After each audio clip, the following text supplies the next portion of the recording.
अपनी इस रिपोर्ट में भी ये मान रहे हैं कि 8 अगस्त 2016 के बाद डॉक्टर कफील के ऊपर प्राइवेट प्रैक्टिस करने का कोई सबूत नहीं है।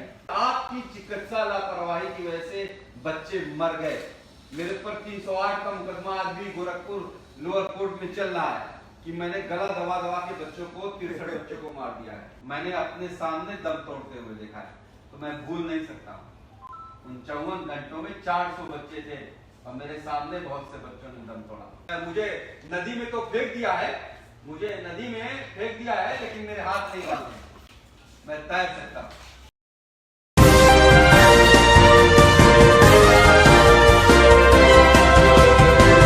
इन फेमस हत्यारा कातिल डॉक्टर कफील खान 10 नवंबर 2021 में हाई कोर्ट में मेरे सस्पेंशन पे सुनवाई की। उससे पहले 9 नवंबर को ये लेटर लिखा गया है। हालांकि ये लेटर जो है, आप ये डेट देखिएगा, 9 नवंबर 2021 की डेट है, लेकिन 10 तारीख को इसको कोर्ट में प्रेजेंट नहीं किया गया। ना ही मुझे पर्सनली इन्फॉर्म किया गया। मुझे भेजा गया है कब? 20 नवंबर को। 10 तारीख की शाम को प्रिंसिपल सेक्रेटरी मेडिकल एजुकेशन एक मीडिया को रिलीज कर देते हैं कि डॉक्टर कफील को टर्मिनेट कर दिया गया, उनको नौकरी से निकाल दिया गया। पूरी कहानी तो आपको शायद पता होगा किस तरह से 10 अगस्त 2017 को बीआरडी मेडिकल कॉलेज, जो 950 बेड का हॉस्पिटल है, 950 बेडेड हॉस्पिटल, जिसमें उस वक्त 1500 पेशेंट एडमिट थे,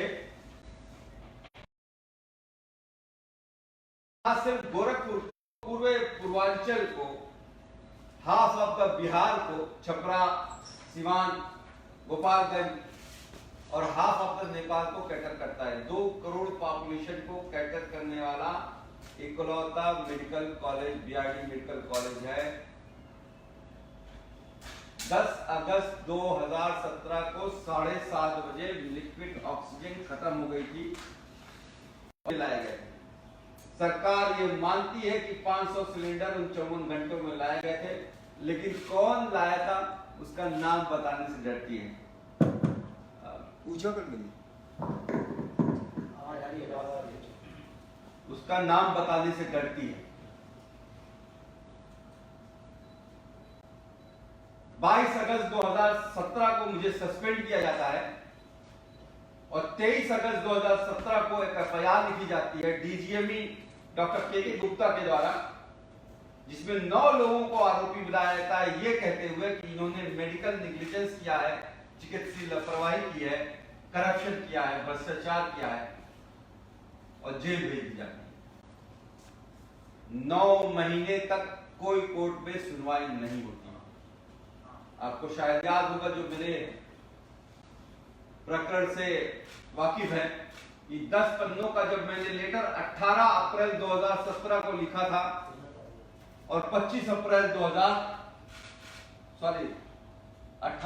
2018 को लिखा था, 25 अप्रैल 2018 को बेल देते वक्त honourable Yashwant Verma, justice Allahabad high court ने क्लियरली कहा कि डॉक्टर कफील ने कोई मेडिकल नेग्लिजेंस नहीं किया है, डॉक्टर कफील ने कोई करप्शन नहीं किया है, not even a single evidence produced by Uttar Pradesh government, और डॉक्टर कफील का ऑक्सीजन के टेंडर से लेना देना कुछ नहीं। मैं बाहर आता हूं, मैं प्रिंसिपल सेक्रेटरी कोशिश करता हूं कि मेरी नौकरी बहाल कर दी जाए, नहीं होती है तो मैं हाई कोर्ट जाता हूं। हाई कोर्ट ऑन 7 मार्च 2019 को यूपी गवर्नमेंट को कहता है कि 90 डेज के अंदर इंक्वायरी खत्म करो, और 18 अप्रैल को सबमिट होती है। 18 अप्रैल 2019 को हिमांशु कुमार प्रिंसिपल सेक्रेटरी ने इंक्वायरी रिपोर्ट दी, जिसमें उन्होंने कहा कि डॉक्टर कफील सबसे जूनियर डॉक्टर थे, डॉक्टर कफील ने 54 घंटे में 500 सिलेंडर अरेंज किए। डॉक्टर कफील उस दिन छुट्टी पे रहने के बावजूद हर निर्दोष जान बचाने की कोशिश की। डॉक्टर कफील पे कोई करप्शन और मेडिकल निकलने के सबूत नहीं मिलते हैं। हाँ, उन्होंने मुझे 2 आरोपों में आरोपी बनाया, जो कि 2 आरोप ये थे कि मैं प्राइवेट प्रैक्टिस करता हूं, लेकिन उन्होंने साफ कहा कि 8 अगस्त 2016 से पहले प्राइवेट प्रैक्टिस करते थे, 8 अगस्त 2016 के बाद नहीं। सरकार को ये रिपोर्ट पब्लिश करने में 6 महीने लगे। मुझे तो लगता है कि उस वक्त लोकसभा चुनाव थे, तो इसलिए रोक लिया गया था। बहरहाल ये रिपोर्ट पब्लिक में आई अक्टूबर 2019 में, और सरकार ने रिपोर्ट पब्लिक होते ही हिमांशु कुमार, जो प्रिंसिपल सेक्रेटरी जिन्होंने रिपोर्ट दी थी, वो स्टडी लीव पे चले गए। और आपको जान के हैरानी होगी कि उनकी वापसी कब हुई है? 13 नवंबर 2021 को, 2 साल बाद, मेरे टर्मिनेशन के बाद। तो एक अधिकारी जो अनबायस्ड होके रिपोर्ट देता है, वो स्टडी लीव पे भेज दिया जाता है। 2 साल बाद उसका वापस आता है मेरे टर्मिनेशन के बाद। बहरहाल मैं फिर सुप्रीम कोर्ट जाता हूं, और सुप्रीम कोर्ट 10 मई 2019 को कहता है कि सस्पेंशन 90 दिनों से ज्यादा नहीं हो सकता, और इनका पेमेंट किया जाए, इनको हाफ सैलरी दी जाए। सरकार टाल मटोल करती रहती है और कहती है कि हम पहली रिपोर्ट को नहीं मानेंगे। उन्होंने दूसरी रिपोर्ट, दूसरी इंक्वायरी कमेटी बनाई, जिसमें प्रिंसिपल सेक्रेटरी अनुराग श्रीवास्तव इंक्वायरी ऑफिसर बने।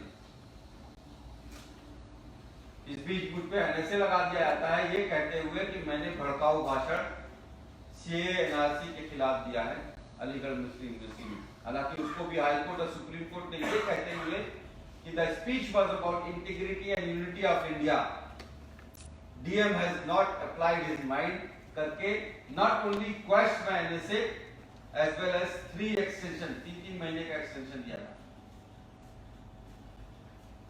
मैं फिर जब जेल से बाहर आता हूं तो हाई कोर्ट में अप्रोच करता हूं कि भाई 4 साल हो गए हैं, मुझको मेरी नौकरी वापस दी जाए। आपको ये भी बता दूं, जैसे ही उत्तर प्रदेश सरकार मुझ पर एनएसए लगा के मुझे मथुरा जेल में बंद करती है, ये भी एक कोइंसिडेंट है। जैसे मैंने हिमांशु कुमार वाला कोइंसिडेंट बताया, ये भी कोइंसिडेंट है कि फरवरी में मुझे जेल भेजा जाता है, और फरवरी में ही 8 में से 7 को अक्यूज थे, जिसमें डॉक्टर राजीव मिश्रा जो प्रिंसिपल थे उस वक्त के, डॉक्टर सतीश कुमार जो ऑक्सीजन के इंचार्ज थे, और अकाउंटेंट, सबकी बहाली हो जाती है, मेरी को छोड़। एनीवे, हाई कोर्ट ने 6 अगस्त 2021 को सेकेंड इंक्वायरी को उत्तर प्रदेश सरकार ने खुद वापस ले लिया, और 9 सितंबर 2021 को मेरे पर जो सेकेंड सस्पेंशन की लगाया गया था, ये कहते हुए कि मैं सरकारी नौकरी में रहते हुए सरकार को क्रिटिसाइज करता हूं, उसको भी इससे लगा। अब इनके पास क्या चारा गया था? तो अब इन्होंने बिना मुझे चांस दिए हुए, क्रॉस एग्जामिनेशन का चांस नहीं दिया, और आलोक कुमार जो प्रिंसिपल सेक्रेटरी हैं, उन्होंने ये एक अपने से इंक्वायरी बनाई, जो पुराने दस्तावेज थे उसके हिसाब से इन्होंने मुझे, जो 4 आरोप लगे थे उसमें से 3 आरोप को मुझे मुजरिम बना दिया है। 4 आरोप कौन कौन से हैं आपको बता दूं। पहला आरोप यह है कि मैं प्राइवेट प्रैक्टिस करता था, जिसपे खुद अपनी इस रिपोर्ट में भी ये मान रहे हैं कि 8 अगस्त 2016 के बाद डॉक्टर कफील के ऊपर प्राइवेट प्रैक्टिस करने का कोई सबूत नहीं है। मैंने medical college, Gorakhpur medical college 8 अगस्त 2016 को ज्वाइन किया था। तो मैं 8 अगस्त 2016 से पहले क्या करता था, इससे किसको क्या मतलब होना चाहिए? मैं उनका एम्प्लॉय नहीं था। बहरहाल इन्होंने ये लिखते हुए भी ये माना है कि ये प्राइवेट प्रैक्टिस करते थे और अतः जांच अधिकारी द्वारा आरोप संख्या 1 में इनको आरोपी बनाया गया।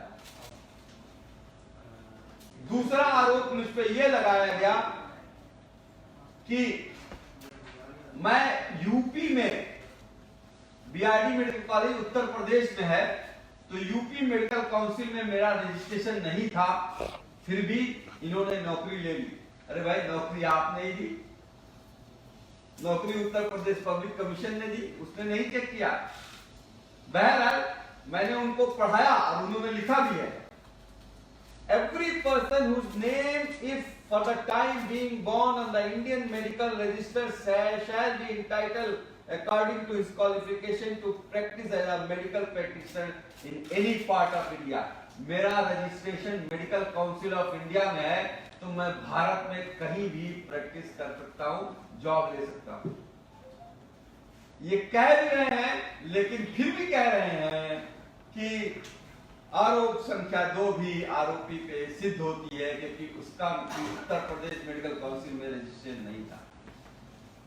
तीसरा आरोप, जो कि बहुत गंभीर आरोप है, तीसरा आरोप बहुत समझने की बात है, क्योंकि इस पे मुझे क्लीन चिट मिली है, इसलिए मैं आपको वो आरोप पढ़ाना चाहूंगा।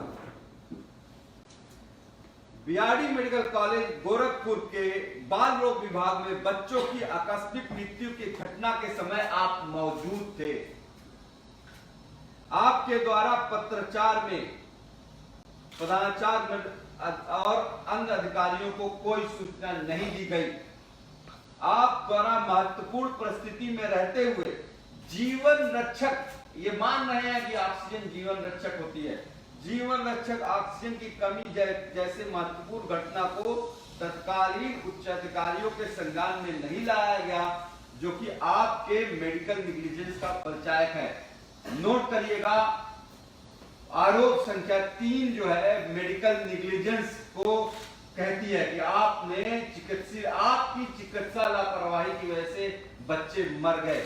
मेरे पर 308 का मुकदमा आज भी गोरखपुर लोअर कोर्ट में चल रहा है कि मैंने गला दबा के बच्चों को 63 बच्चों को मार दिया है। बहरहाल आगे लिखते हैं, आपके प्रश्नगत आप से स्पष्ट है कि आपके तत्कालीन प्रधानाचार्य से उद्घोष हेतु दूर संधित, यानी कि आपका और प्रिंसिपल का साठगांठ था, पैसे का लेन देन होता था, जिसके कारण आपके प्रश्नगत कदाचार शासकीय नियमों का उल्लंघन करता है, जिसे तो आप पूर्ण रूप से दोषी है। ये आरोप लगाया है, तीसरा आरोप है। अब तीसरे आरोप के बारे में ये खुद क्या कहते हैं आप पढ़िएगा। ये Alok Kumar, principal secretary medical education की अभी की 9 नवंबर 2021 की रिपोर्ट है। पुरानी रिपोर्ट जो 7-8 इंक्वायरी हो चुकी है उसकी बात नहीं करूंगा। याचिकाकर्ता ने अपने उच्च अधिकारियों को तत्काल रूप से लिक्विड ऑक्सीजन की कमी की सूचना दी।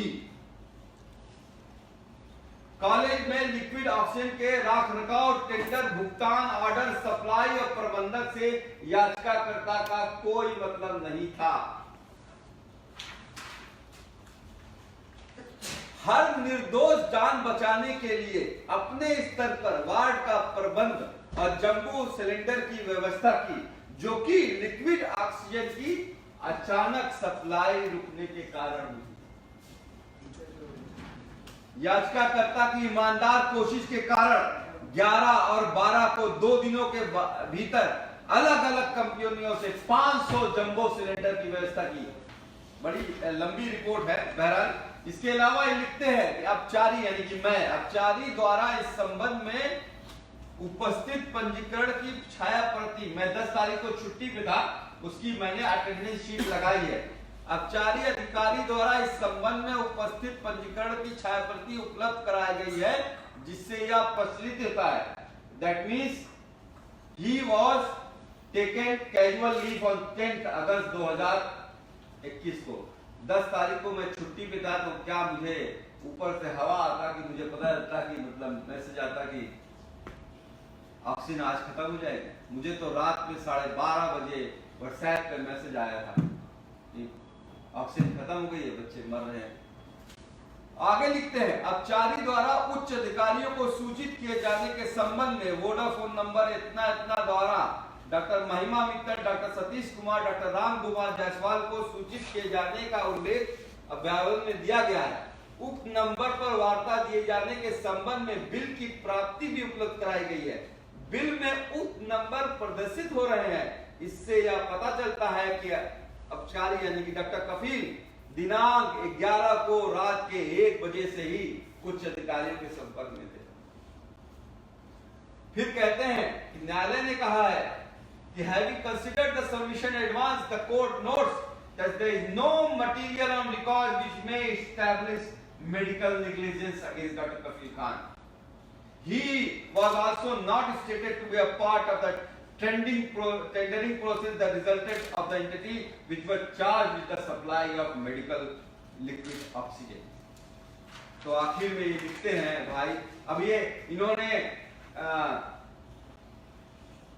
अच्छे अधिकारी हैं तो हो सकता हो शायद जो है कुछ लीवे दिया हो। लिखते हैं कि सबसे ये पता चलता है अतः वर्णित स्थिति में आरोप संख्या 3, मैंने आपको बताया आरोप संख्या 3 कौन सा था, मेडिकल नेग्लिजेंस ऑफ करप्शन का। आरोप संख्या 3 के संबंध में अपचारी द्वारा उपलब्ध कराए गए साक्ष्य में बल है, यानी कि मेरी बात में दम है। अतः अनुशासनिक पदाधिकारी द्वारा जांच अधिकारी से स्थापित भिन्न मत अपचारी पर प्रमाणित नहीं होता है। That is I am not what is about corruption and medical negligence। ये कौन सा डेट में है आलोक कुमार का? 9 नवंबर। एनीवे ये भी मान रहे हैं कि शिक्षकों में सबसे कनिष्ठ था, यानी जूनियर मोस्ट कंसल्टेंट था मैं। चौथा आरोप यह है कि मैं 100 वार्ड का प्रभारी था। 100 वार्ड जो एंसेफेलाइटिस वार्ड है उसका मैं प्रभारी था, और उस पे ये कहते हैं कि उनको कुछ लेटर मिले हैं जिसपे मैंने साइन किया हुआ है एज अ 100 वार्ड प्रभारी।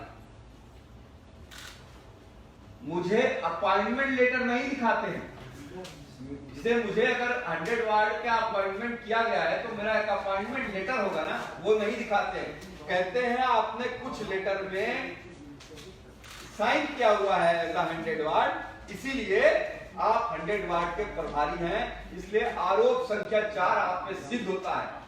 और फाइनली ये लिखते हैं कि अपचारी अधिकारी के विरुद्ध आरोप संख्या 1, 2, 4 पूर्ण रूप से प्रमाणित किया जाता है।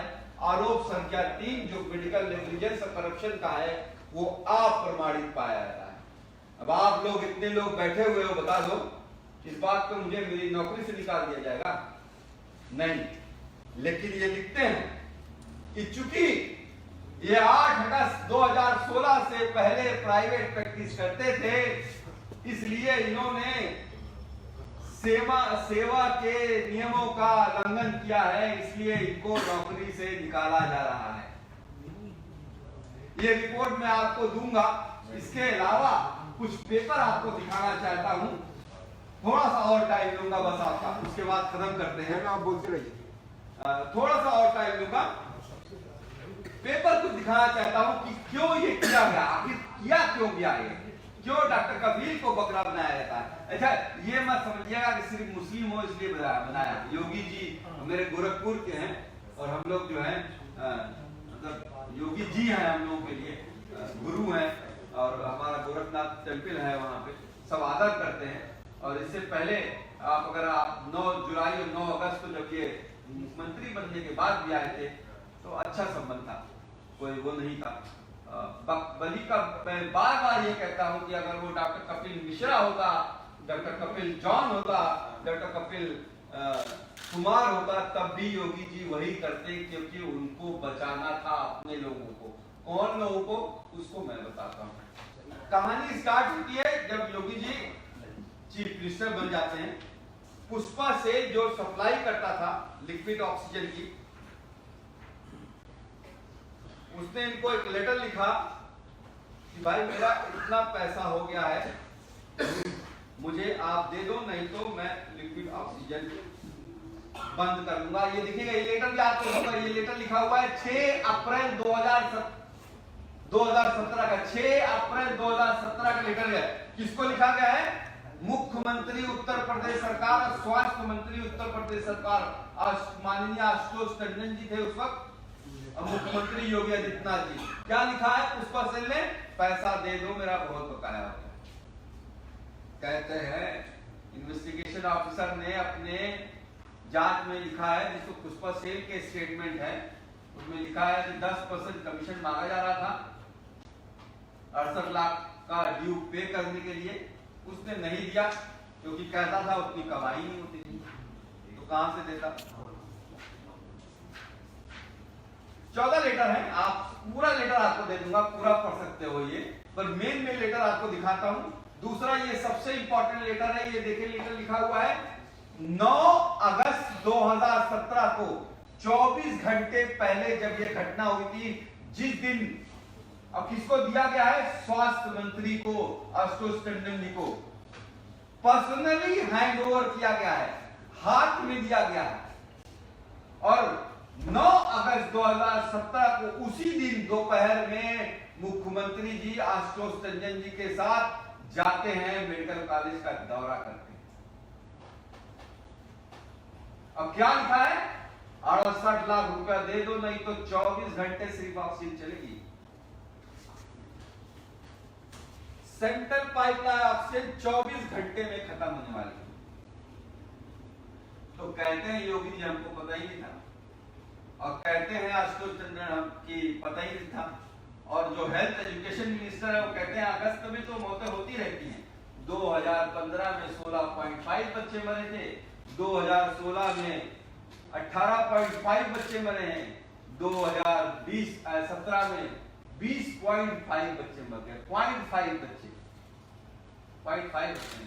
आप में कितनों के बच्चे होंगे ना, मैंने अपने सामने दम तोड़ते हुए देखा है, तो मैं भूल नहीं सकता। उन 54 घंटों में 400 बच्चे थे, और मेरे सामने बहुत से बच्चों ने दम तोड़ा। हम ऑक्सीजन सिलेंडर लाते थे, खत्म हो जाता, अब बच्चे मरते रहते थे। तो ये कहानी है, मेन कहानी है इन लोगों को बचाने की। दूसरा इस लेटर पे भी ध्यान दीजिएगा, जो कि 12 अगस्त को लिखा गया है, जिसमें लिखा है पुष्पा सेन ने कि हाँ हमको पैसा मिल गया। कब मिल गया? जब बच्चे मर गए, जब आपने हंगामा किया, आप मीडिया ने हंगामा किया, नहीं तो वो सुनते नहीं। दूसरा ये दिखाना चाहूंगा, जो ये कह रहे हैं, जो चौथा आरोप कहते हैं कि मैं 100 वाट का प्रभारी था, 100 वाट का प्रभारी था, मैं जो है, बहरहाल उस वक्त की बात तो बता दूं तो मुझे वाइस प्रिंसिपल भी बना दिया गया था, मुझे सुपरिटेंडेंट भी बना दिया गया था, मुझे हेड ऑफ द डिपार्टमेंट भी बना दिया गया था। तो ये हमने आरटीआई फाइल की थी, हालांकि उसको डाइल्यूट कर चुके हैं लोग। आरटीआई फाइल की थी, आरटीआई जो है वो देखिए किसने भेजा है, Ganesh Kumar principal, BRD medical college ने आरटीआई का जवाब दिया। हमने पूछा भैया कौन है 100 वाट का प्रभारी? इस आरटीआई को ये कहते हैं ये फर्जी है, गलत तरीके से निकल गई। अगर फर्जी है, गलत तरीके से निकल गई, तो तुम सूचना आयोग के कमिश्नर को जेल क्यों नहीं भेजते रे भाई? क्या लिखा है इसमें? दिनांक 11 द्वारा डॉक्टर भूपेंद्र शर्मा सहचार बाल रोग विभाग को एईएस का 100 वाट का प्रभारी अधिकारी बनाया जाता है। किसको बनाया जाता है? भूपेंद्र शर्मा को। जिस लिपिक ने साइन किया है ना, उसको सस्पेंड कर दिया गया, लेकिन गणेश कुमार को सस्पेंड नहीं किया गया।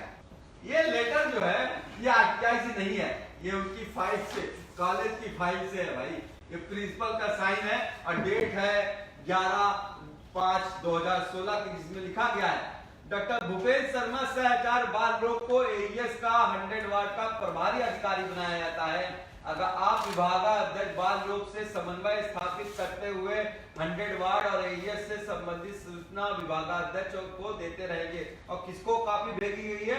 एचओडी पीडियाट्रिक्स को, सीएमएस नेहरू हॉस्पिटल को और डॉक्टर भूपेंद्र शर्मा को भी।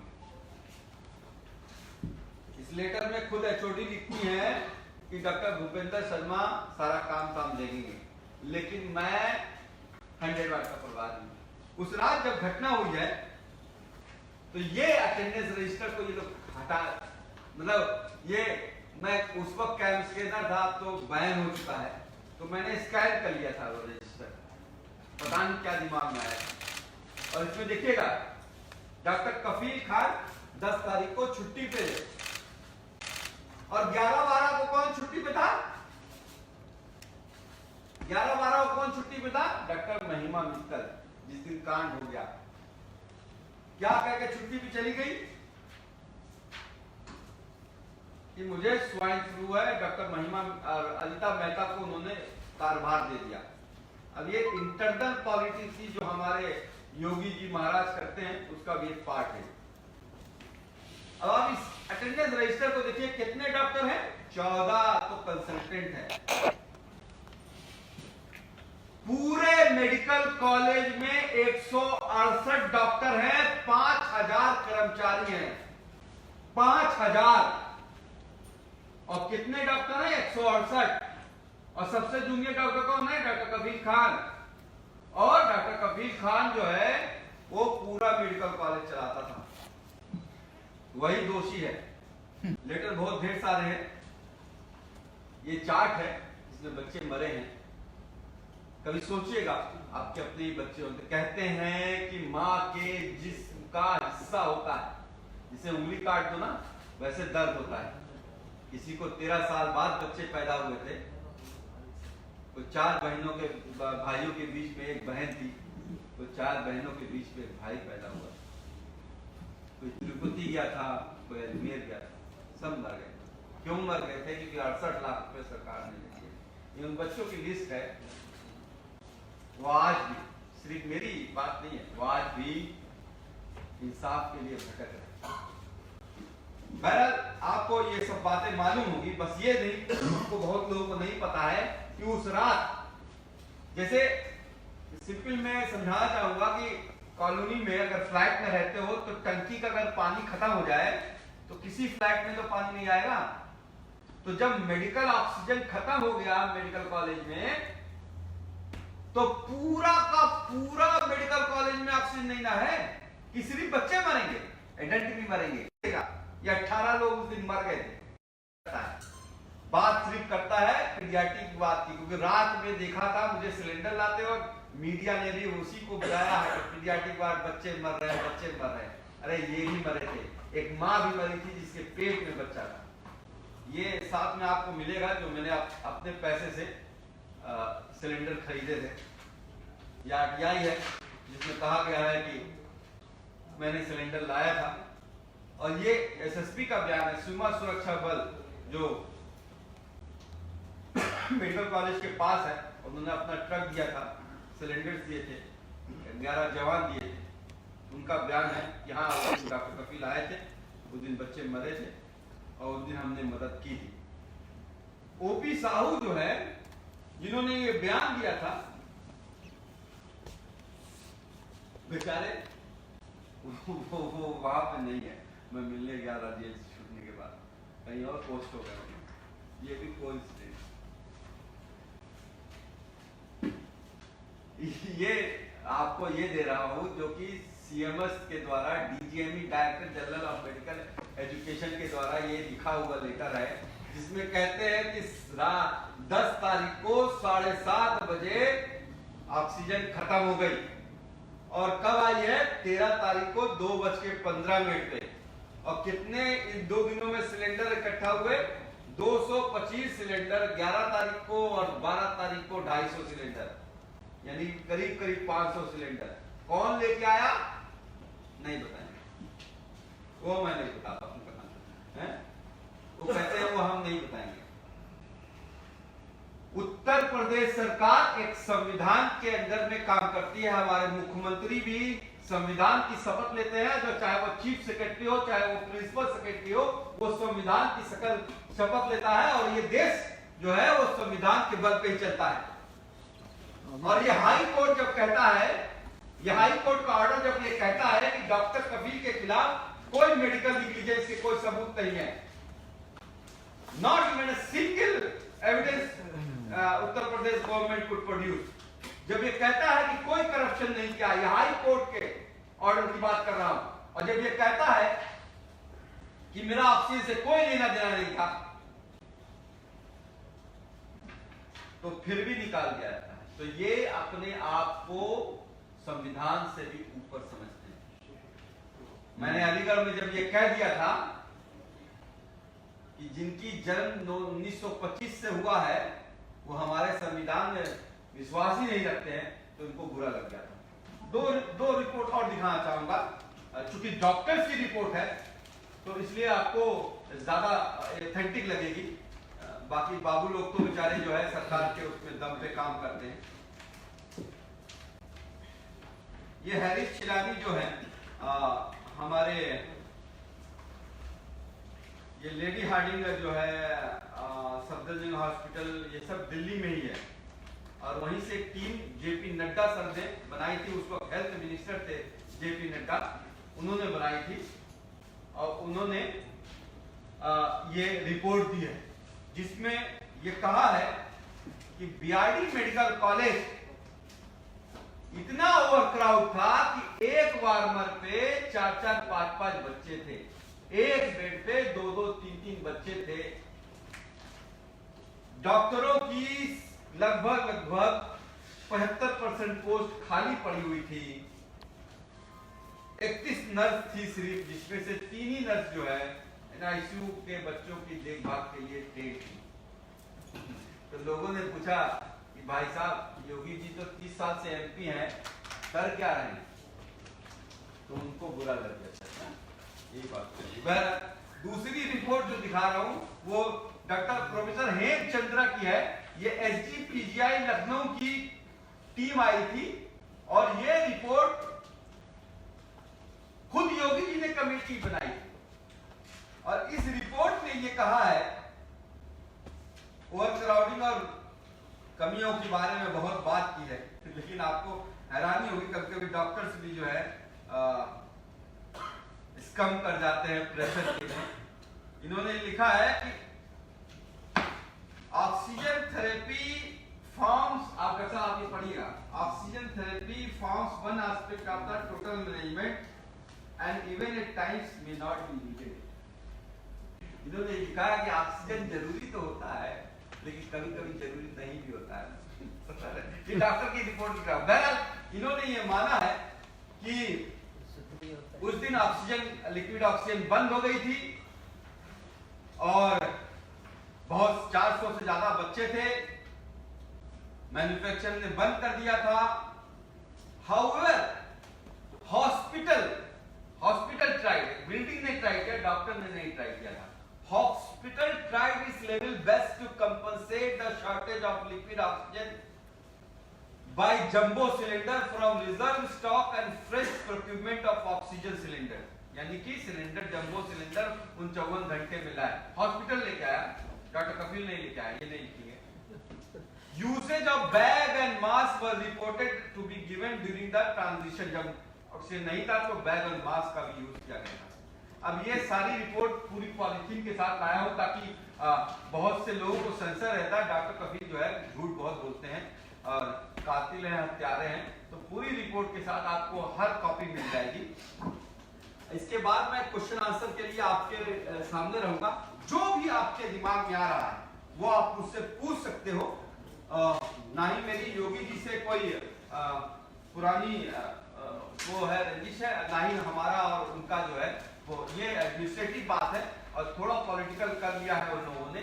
वरना जो कोर्ट में खुद रिपोर्ट लेने के बाद आपको बताया जैसे मैंने कि 6 अगस्त को इंक्वायरी रिपोर्ट वापस लेने के बाद अचानक ही 2 महीने पहले जब आचार संहिता लागू होनी है मुझे निकाल दिया जाता है बिना मुझे चांस दिए हुए। जो मैंने बोला है वही कहानी मैंने यहाँ लिखी है, आराम से इत्मीनान से पढ़ लीजिएगा।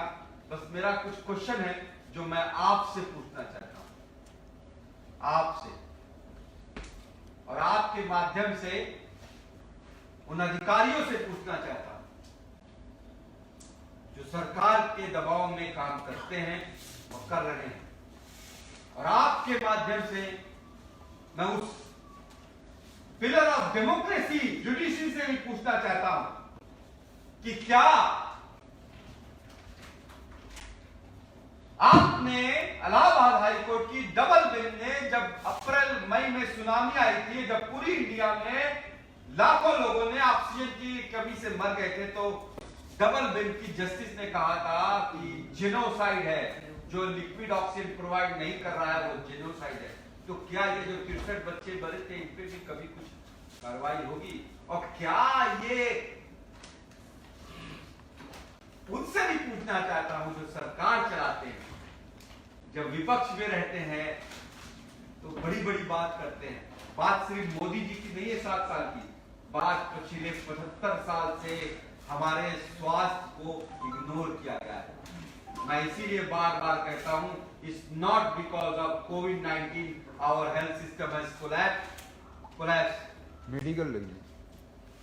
COVID-19 has just exposed the already collapsed health system. कुछ क्वेश्चंस हैं, इसी में मैंने आपके प्रेस रिलीज में लिख दिया है, जिसमें मैंने पूछा है कि 168 डॉक्टर थे, 5000 एम्प्लॉय थे, सिलेंडर और पेपर्स इतने दिए गए, फिर भी एक ही आदमी बलि का बकरा क्यों बना?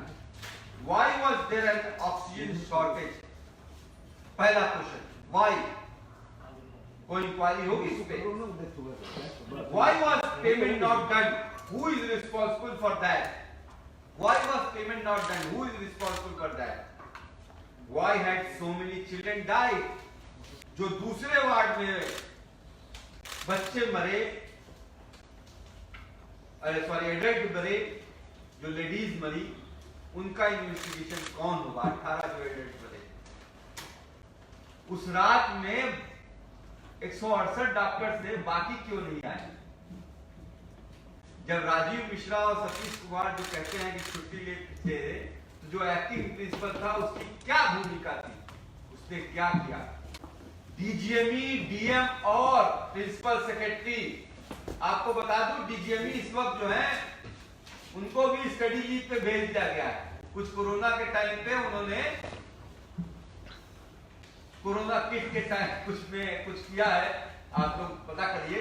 बहरहाल योगी जी खुश नहीं है उनसे, और डीजीएमई के गुप्ता इस वक्त घर पे बैठे हुए।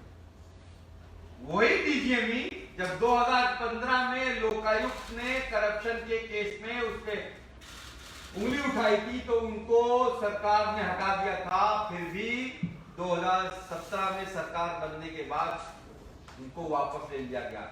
वही डीजीएमई जिसके पास 14 लेटर गए और पैसे के लिए, लेकिन पेमेंट नहीं किया गया, उन्होंने ही हम लोग क्या पाया किया। बस सबसे लास्ट क्वेश्चन जो मैं पूछ रहा हूं, why were the chief minister Yogi Adityanath ji Maharaj, health minister mister Ashutosh Tandon not questioned till date, particularly when the letter written by Pushpa Shell about the non-payment of dues has been addressed to them. आपको मैंने दिखाया कि उनको भी लेटर गया था, उनको भी कहा गया था, योगी जी को भी कि मेरा पैसा दे दो, आशुतोष टंडन जी को भी कहा गया था, पर उनसे क्वेश्चन क्यों नहीं पूछा गया? So it's not about me. देखिए, मुझे नौकरी से निकाल दिया गया है, मैं अब आके दिल्ली के किसी भी हॉस्पिटल में नौकरी कर सकता हूं, तो 2.5 लाख रुपया कमा सकता हूं। मैं किसी भी हॉस्पिटल में, हालांकि मुझे नौकरी देगा नहीं कोई, क्योंकि बदनाम हो चुका हूं, अपना हॉस्पिटल खोल सकता हूं, प्राइवेट प्रैक्टिस कर सकता हूं। अब सरकार के उससे छूट जाए, लेकिन फिर भी मैं कोर्ट जा रहा हूं। I am going to challenge this order again in the court, high court. क्यों? क्योंकि ये इंसाफ की लड़ाई है। ये सिर्फ और सिर्फ इस बात की है कि जो बहुत से लोग हैं जिनके साथ नाइंसाफी होती है, मेरे साथ जेल में 10-10 साल लोगों ने गुजार दिए थे जेल में, हजारों लोगों को मार दिया गया। योगी जी ने 5 साल में 500 दिन जेल रखा, मुझे उसका अफसोस नहीं है, लेकिन बात सिर्फ ये है कि doctor Kapil will speak against the injustice done to anyone anywhere in the world, it's not about only in India. तो ये हमें बचपन से सिखाया जाता है। मेरी माँ कहती थी कि अगर तुम्हारे सामने किसी पर जुल्म हो रहा हो, तो अगर तुम आंख बंद कर लेते हो तुम गुनाहगार हो। जुल्म करने वाले से ज्यादा जुल्म सहने वाला बनेगा। तो मेरी ये स्ट्रगल जद्दोजहद तब तक चलता रहेगा जब तक मेरी ये 3 डिमांड जो मैं पिछले 3 साल से मांग रहा हूं वो पूरी नहीं होती है। उत्तर प्रदेश सरकार पब्लिकली उन 63 बच्चों से 18 अडल्ट से माफी मांगे कि हाँ आपसे कमी हुई थी, हाँ बच्चे मरे थे, हाँ उनकी गलती थी, और 20 लाख रुपया जो कंपनसेशन उनके पेरेंट्स मांग रहे हैं तो दिया जाएगा। दूसरा, मुझे मेरी नौकरी वापस दो with due respect until unless I will keep raising the voice। तीसरा, चाहे सीबीआई इंक्वायरी करा लो, चाहे कोर्ट पॉइंटर इंक्वायरी करा लो, लेकिन उत्तर प्रदेश सरकार उत्तर प्रदेश से ये सारी चीजें उठा के बाहर लेके आइए और एक फेयर इंक्वायरी हो कि आखिर अगर डॉक्टर कफील मर्डर नहीं है, अगर डॉक्टर कफील कातिल नहीं है, तो किसने उन 63 बच्चों को मारा। Thank you all for coming. Doctor Kafeel, आपको या you can ask the question. रात को आपको व्हाट्सएप किसने किए थे? डॉक्टर सतीश चौबे ने किया था, हमारा सीनियर रेजिडेंट था, और हमारा एक व्हाट्सएप ग्रुप था एईएस कोर ग्रुप, उसमें वह मैसेज आया। नहीं, वो जो व्हाट्सएप किए थे डॉक्टर से, वो क्या समझे, मतलब क्या, वो तो सीनियर है आपसे? नहीं, सीनियर रेजिडेंट। अच्छा, सीनियर रेजिडेंट है, मतलब जूनियर रेजिडेंट होता है, फिर सीनियर रेजिडेंट होता है, फिर लेक्चरर होता है, फिर असिस्टेंट होता है। तो वो ये समझ के किए कि आप जल्दी चले आ जाओ, बचा नहीं, उसने सबको, इस ग्रुप था, उसमें सारे डॉक्टर थे, इट्स एईएस कोर ग्रुप, जिसने मतलब उसमें सारे डॉक्टर थे। उसने इंफॉर्मेशन क्या था, there is no oxygen in the ICU, reserve cylinders out of stock. ये 2 लाइन सेम लफ्जों में आपको बता दूं, ये लिखी थी। Any more questions? डॉक्टर कफील पॉलिटिक्स ज्वाइन कर रहे हैं, डॉक्टर कफील प्रियंका गांधी से मिल रहे हैं, डॉक्टर कफील अखिलेश यादव से मिल रहे हैं, डॉक्टर कफील चुनाव आने वाला है, डॉक्टर कफील जो है क्या करने वाले हैं? ये जो आपने जो अभी जो बताया, सब कुछ जो बताया, वही अभी हाई कोर्ट में फिर दोबारा रिपीट करेंगे? करना पड़ेगा, यही तो जुडिशरी का हुआ है, चैलेंज करेंगे। पर मैं शुक्रगुजार हूँ आलोक कुमार सरकार, जो उन्होंने मुझे नदी में तो फेंक दिया है, मुझे नदी में फेंक दिया है, लेकिन मेरे हाथ नहीं बांधे, मैं तैर सकता हूँ।